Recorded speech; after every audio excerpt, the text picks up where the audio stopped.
નમસ્કાર. 5 દિવસની ગરમીની આગાહી કરવામાં આવી છે. ખૂબ જ વધારે તાપમાન છે, રહેવાનું છે.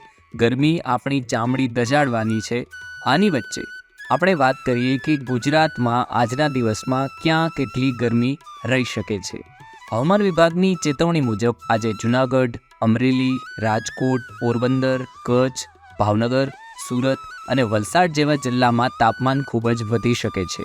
આ ઉપરાંત બનાસકાંઠા, સાબરકાંઠા, પાટણ, મહેસાણા, અમદાવાદ, ગાંધીનગર અને આણંદમાં પણ ગરમીની ચેતવણી જાહેર કરવામાં આવી છે. ખાસ કરીને મહેસાણા, પાટણ, સાબરકાંઠા, ગીર સોમનાથ, ભાવનગર, કચ્છ અને અમરેલીના લોકોએ વધુ સાવચેતી રાખવા માટે હવામાન વિભાગે જણાવ્યું છે.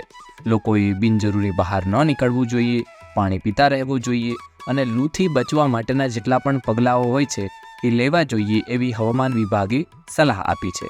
આપણે જાણીએ છીએ કે વિશ્વભરમાં આબોહવાના પરિવર્તનના કારણે આટલી ગરમી છે પડી રહી છે અને ગરમીની સમસ્યા ધીરે ધીરે વધી રહી છે અને આપણા રાજ્યના વિસ્તારોમાં એની અસર છે એ જોવા મળી રહી છે.